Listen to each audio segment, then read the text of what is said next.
नमस्कार दोस्तों, मेरा नाम नितिन कुमार है। आज मैं आपको बताने जा रहा हूँ कि बॉन्ड्स क्या होते हैं और ये क्यों इशू किए जाते हैं। तो आइए शुरू करते हैं। जब कोई संस्था मार्केट से पैसा लेना चाहती है तो उसके पास तीन रास्ते होते हैं। पहला होता है बैंक। इसमें ये परेशानी है कि बैंक इंटरेस्ट रेट काफ़ी ज़्यादा चार्ज करते हैं, इसलिए जो इंस्टीट्यूट्स होते हैं वो बैंक से दूर भागते हैं। दूसरा होता है शेयर मार्केट। अब इसमें भी ये परेशानी है कि अगर वो शेयर मार्केट से पैसा उठाएंगे तो उन्हें अपने मार्केट में अपने संस्था के शेयर्स देने पड़ेंगे, यानी हिस्सेदारी देनी पड़ेगी, जिससे उनकी निजता जो है वो भंग होती है, या आप ये कह सकते हो उनका एकाधिकार कम होता है। उन्हें मार्केट में कोई भी डिसीज़न जब लेना पड़ेगा तो उन्हें शेयर होल्डर से भी उनका व्यू जानना पड़ेगा, और जब वो राजी होंगे तभी वो कोई डिसीज़न ले पाएगी। तो अब आता है तीसरा रास्ता, जिसे हम बॉन्ड्स के नाम से जानते हैं।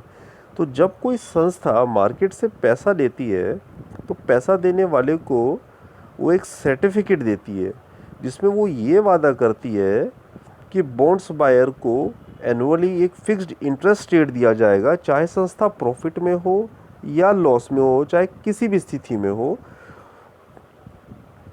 इसमें फ़ायदा ये होता है कि बैंक लोन पे जहां संस्था को 10 से 18% चार्ज देना पड़ता, वहीं बॉन्ड्स के थ्रू फंड सिर्फ 5 से 6% में ही अरेंज हो जाता है। इसलिए बॉन्ड्स जो है वो प्रेफरेबल होता है। अब आइए जानते हैं कि बॉन्ड्स कितने टाइप के होते हैं। तो जनरली दोस्तों, बॉन्ड्स जो होते हैं वो दो टाइप के होते हैं। पहला होता है सरकारी बॉन्ड्स। ये बॉन्ड्स सरकार द्वारा जारी किए जाते हैं ताकि वो देश के इंफ्रास्ट्रक्चर के लिए फंड्स अरेंज कर सके, क्योंकि इंफ्रास्ट्रक्चर का जो खर्चा होता है वो बहुत ज़्यादा बड़ा होता है, और अगर गवर्नमेंट के पास वो फंड नहीं होता है उतना, तो वो बॉन्ड्स के थ्रू वो फंड अरेंज करती है, और उसमें वो बायर को वादा करती है कि उसे एक certain amount of interest annually उसको दिया जाएगा। तो ये जो इंटरेस्ट रेट होता है ये फिक्स एंड श्योर होता है, इसमें कोई जोखिम नहीं होता है। एग्जाम्पल के तौर पर हम कह सकते हैं, यदि वो मार्केट में बॉन्ड्स इशू कर रही है अपने, तो वो वादा कर दे कि भाई हम 6% का इंटरेस्ट रेट देंगे 100 रुपये के बॉन्ड पे। तो हर साल जो बॉन्ड बायर होता है उसे 6% का इंटरेस्ट रेट मिलता रहेगा।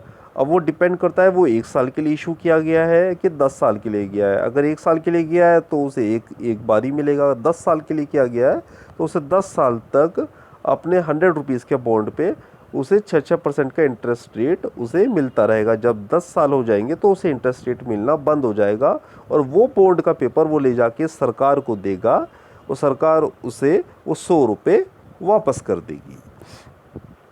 अब जानते हैं कॉर्पोरेट बॉन्ड्स के बारे में।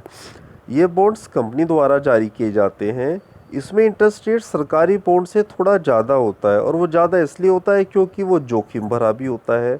अगर कंपनी बंद हो जाए तो बॉन्ड्स बायर को कुछ भी नहीं मिलेगा, 1 रुपये भी नहीं उसे नहीं मिलेंगे। जैसे शेयर मार्केट में होता है ना कि शेयर कंपनी डूब गई तो भैया शेयर भी ख़त्म हो गया, उसी तरीके से। और ना ही कंपनी इंस्टीट्यूट को किसी भी कोर्ट में चैलेंज किया जा सकता है किसी बॉन्ड बायर द्वारा। इसलिए बॉन्ड्स के थ्रू फंड अरेंज करना सबसे अच्छा माना जाता है। पर ये वही संस्था कर पाती है जिसकी मार्केट में इमेज बहुत विश्वसनीय होती है। जैसे टाटा बॉन्ड्स लाना चाहे तो आराम से कर देगी। टाटा हुआ, बिरला हुआ, रिलायंस हुआ, ये बहुत जाने माने नाम हैं। इन्हें पता है कि भैया ये ऐसे इनकी कंपनी नहीं बंद होने वाली है, और ना ही ये ऐसे भागने वाले हैं।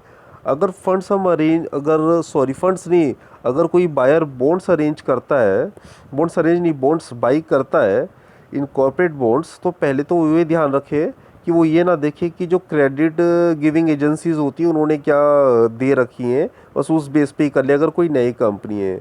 क्योंकि क्रेडिट रेटिंग एजेंसियों को भी ये जो कॉर्पोरेट्स होते हैं उनको पैसा खिला देते हैं। अब आप आइलैंड एफएस का ही एग्जांपल ले लीजिए, जो 2018 में बंद हुई थी।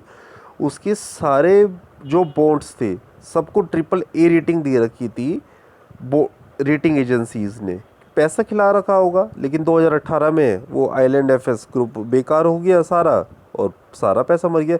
बल्कि ये बोला जा रहा था कि 3-4 साल से उसमें घपलेबाजी चल रही थी, लेकिन जो चार्टर्ड अकाउंटेंसी फर्म होती हैं उनको, वो डिलॉइट है या और भी बड़े बड़े फर्म्स हैं, अब पता नहीं वो चेक नहीं कर पाई कि क्या कुछ रहा, कह नहीं सकते इस बारे में।